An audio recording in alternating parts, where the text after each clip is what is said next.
Dr. Nachi Sinha is back with us today, talking about the next chapter in his book, and that chapter is the price right? Good afternoon. Hi, David. Good afternoon. Nice to be back. Yes, it's great to have you back.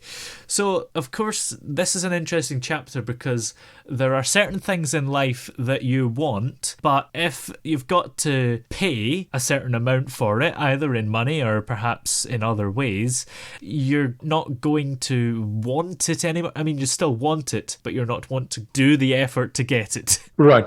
It's so here. I'll put it in a slightly easier, perhaps, way. Is that just because you like something doesn't mean it's good for you. It's one way of putting it. Or just because you like something doesn't mean it's a good deal, right? And for example, the mic you're using right now, obviously you like it. That's why you have it. Yeah. I mean, it's a nice red color. It kind of pops out. You can see it. So I can see why you like it. But imagine, like, you went to a shop and you saw the same kind of microphone and so on. And you asked the shopkeeper, how much was it? And you went on and told the guy, so listen, I mean, I like this mic very much. As a matter of fact, I have got the exact same one. That's how much I like it. So that's out of question. My ability to like it is not being debated here. I really love it. Yeah. So can I have that one too, please? The shopkeeper goes, of course, man, no problem. Here it is. And then you say, how much is that? And they go, well, £10,000. There you go. You go, whoa, man, whoa.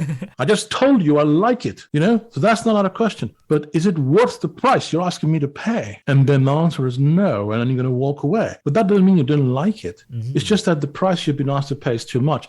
And the analogy, of course, in life that you very nicely hinted at earlier, it is that the price we pay sometimes is not necessarily always money, is it? It's emotion, time. So how much of an emotion cost, how much of an emotional burden or price is a person to me, is a relationship to me? Yeah. Like you hear people say things like, well, that's how he is, that's how she is, but you know what, I really like him and so on.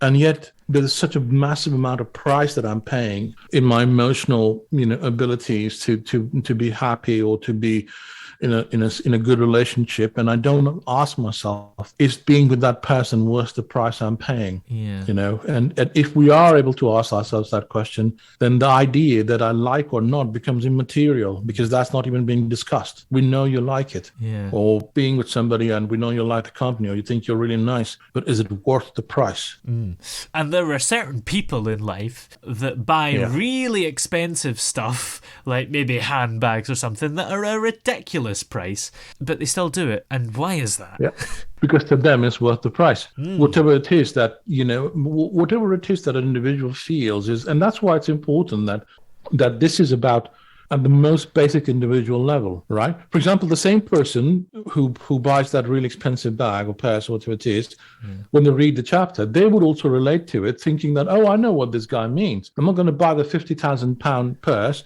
I mean, or maybe I will, but I won't buy it if it was £100,000. So the value we attach to certain things, only I understand, I know how valuable something is to me, right?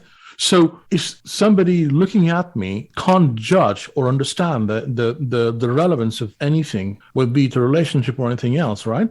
And so I have to be able to know myself, how much is the price I'm really paying? Because I can lie too. I buy that microphone, pay £10,000, and then you ask me, I'll give it to you. You go, hey, how much was it, man? I thought, I got it and sell it for $10. You go, oh, whoa, what a deal. So I just lied to you because I want to look like, okay, no, I wasn't taken for a ride. But sometimes we do that in life too. When we realize that we're in a bad relationship or the deal we made wasn't good because we recognize that we're paying a high price. Sometimes it's difficult to admit that we're paying a high price and it's not worth the price I paid for it, or I'm paying for it. Absolutely. I think we all shave off a certain percentage when we say how much something cost, don't we? Yeah.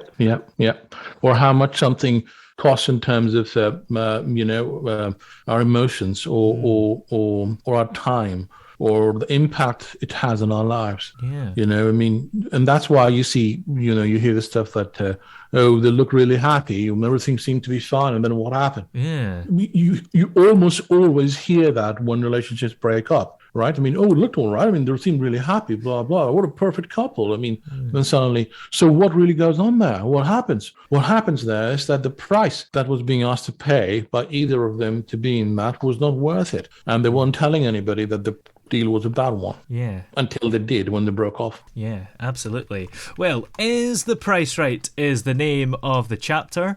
It sounds like a game show. In fact, I think it is. But it's the name of the chapter from Dr. Nachi Sinha's book, Empowered and Strong Navigating Safely Through the Storms of Life. And we'll have you on again next week to talk about the next chapter, Closed Doors, Bitterness and Lost Opportunities.